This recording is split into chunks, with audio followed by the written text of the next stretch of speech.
13,000 मदरसों पर एक्शन। खाड़ी देशों से ले रहे थे पैसा, मौलानाओं में हड़कंप।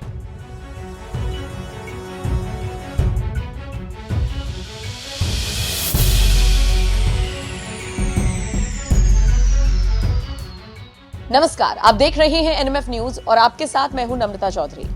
उत्तर प्रदेश में अवैध मदरसों के खिलाफ न सिर्फ जांच चल रही है बल्कि ताबड़तोड़ एक्शंस लिए जा रहे हैं। अब तक कई अवैध मदरसों पर योगी सरकार हंटर चला चुकी है और अब खबर मिल रही है कि प्रदेश में 13,000 अवैध मदरसों को बंद किया जा सकता है। जानकारी है कि इन अवैध मदरसों में खाड़ी देशों से फंडिंग हो रही थी, जो देश विरोधी गतिविधियों को बढ़ावा देने में काम आ रही थी। अब न सिर्फ इन मदरसों को बंद किया जाएगा बल्कि इसमें काम करने वाले मौलानाओं पर भी शिकंजा कसा जाना तय है। आपको बता दें, पिछले काफी वक्त से योगी सरकार के आदेश पर एसआईटी इन अवैध मदरसों को लेकर जांच कर रही थी।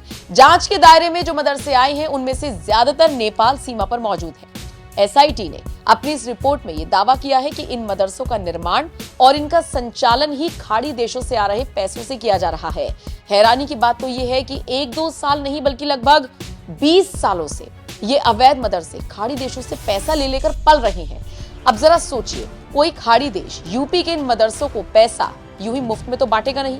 अवैध मदरसों की आड़ में यहां से क्या क्या गोरख धंधे किए जा रहे थे, अब इसका पता लगाया जाएगा।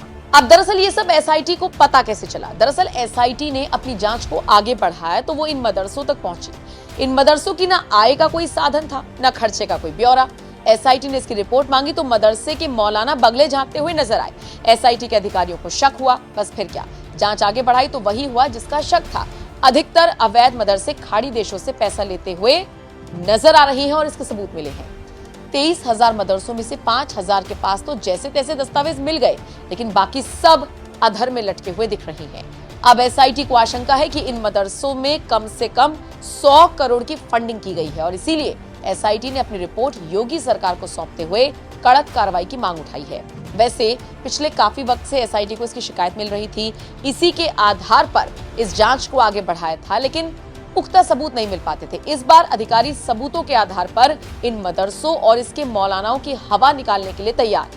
चूंकि नेपाल सीमा के आसपास का इलाका काफी संवेदनशील है, इसीलिए इस पर अधिकारियों का खास फोकस था और इन्हीं मदरसों में गड़बड़ी मिली भी है।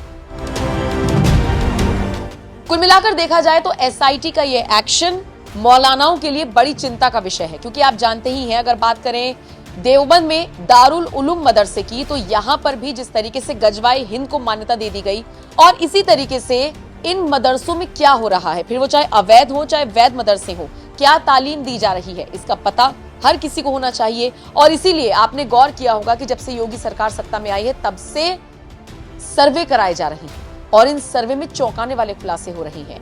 बहरहाल फिलहाल तो योगी सरकार के मदरसों पर लिए गए इन एक्शनों पर आप क्या राय रखते हैं और आपके हिसाब से इन मदरसों के खिलाफ क्या एक्शन और लिया जाना चाहिए, कमेंट करके हमें जरूर बताएं।